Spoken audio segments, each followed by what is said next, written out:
বৌদি, এবারে পুজোর চাঁদাটা নিতে এলাম। গতবারে তো 2000 ছিল, এবারে কি 500 বাড়াই? হ্যাঁ ভাই, আমরা তোমাদের পুজোর সর্বাঙ্গীন সাফল্য কামনা করি, কিন্তু আমরা এবারে পুজোর চাঁদা দিতে পারবো না। কেন বৌদি? আমাদের আমাদের অসহ্য চলছে। অসহজ? কে মারা গেল আপনাদের? একই পাড়ার মধ্যে থাকি, জানতে পারলাম না তো। আমার এক ছোট বোন মারা গেছে। তাই? ও মাই গড, কবে? আপনার নিজের বোন?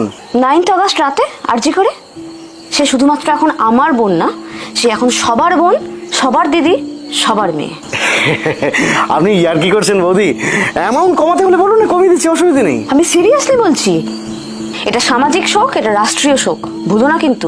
মানছি, কিন্তু এইটার জন্য দুর্গাপুজোর চাঁদা? আমাদের বাড়িতে কোনোদিন চাঁদা কমানোর দরকার পড়েছে বলেছি কোনোদিন? না তা না, তবে যতদিন না সুবিচার পাচ্ছি ততদিন এই অসহজ পর্ব চলবে। আর পুজোর আগে যদি আমরা সুবিচার